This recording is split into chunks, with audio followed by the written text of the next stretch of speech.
নমস্কার, Annapurna all in one কিচেনে স্বাগত।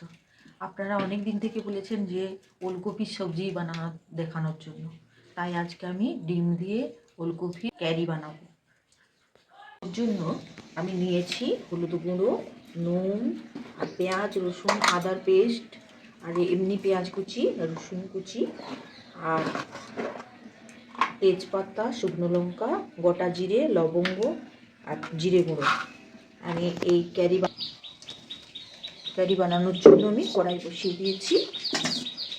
কড়াইয়ে তেল আমি আগে থেকে ঢেলে দিয়েছিলাম।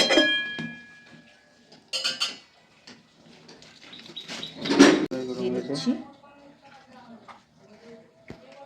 লবঙ্গ 2-3টে, একটু দারচিনি টুকরো দিয়ে দিয়েছি, একটা শুকনো লঙ্কা, জিরে, লবঙ্গ, দারচিনি, একটা শুকনো লঙ্কা আর 2 টুকরো তেজপাতা।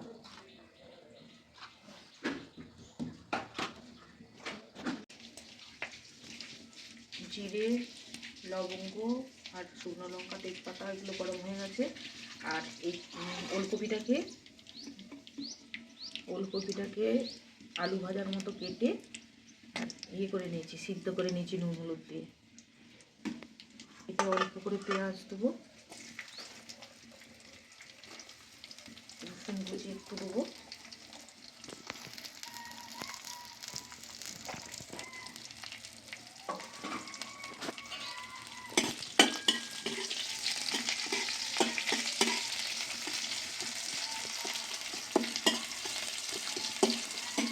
ভাজা হয়ে গেছে। তাতে পেঁয়াজ আর রসুনগুলো লাল লাল করে ভাজা হয়ে গেছে। এবারে এই পেস্টটা আমি দিয়ে দিচ্ছি।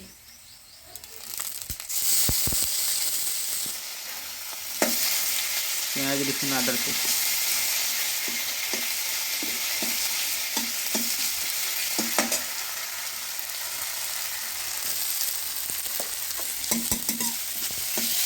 আর এইটাকে আমি সিদ্ধ করে জল ধুয়ে নিয়েছি, এবারে ঢেলে দেবো।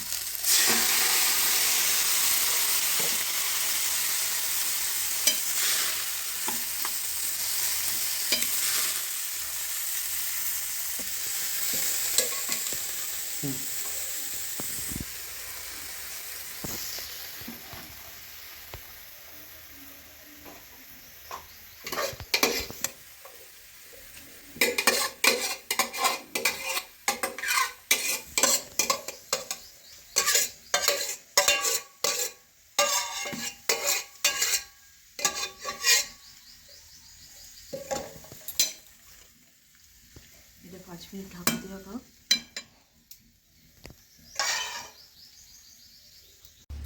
ঢাকা দিয়ে 5 মিনিট রেখে দেবো, ফিরে আসছি। 5 মিনিট হয়ে গেছে, এবার ঢাকা খুলে দেখে নিই। একদম কষানো হয়ে গেছে।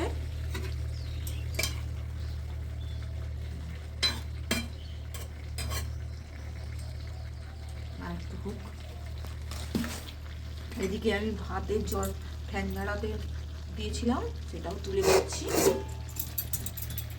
ডিমগুলো সেদ্ধ করে নিয়েছি, এবার ছাড়িয়ে নেব। ডিমগুলো ছাড়িয়ে নিচ্ছি।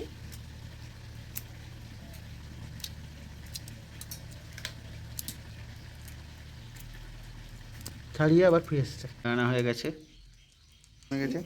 তেল দিয়ে দিয়েছি, তেলের উপর একটু হলুদ দিয়ে দিচ্ছি। এবার ডিমগুলো ভেজে নেব।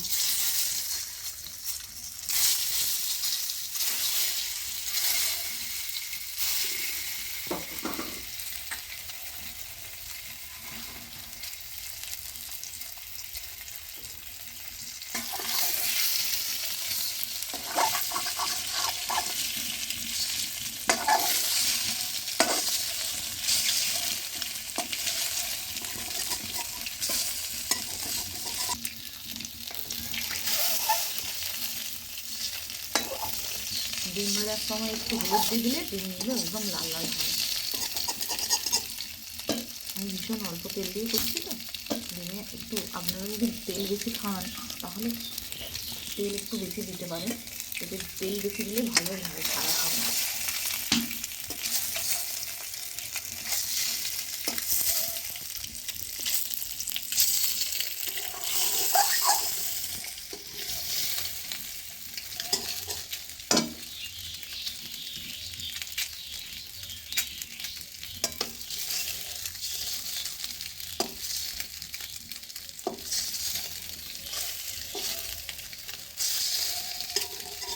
ডিম ভাজা হয়ে গেছে, এবারে তুলে নিচ্ছি।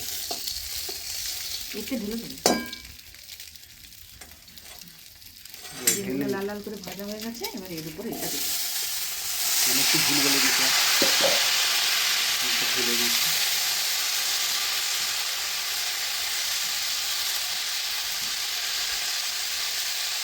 জল ঢেলে দিচ্ছি।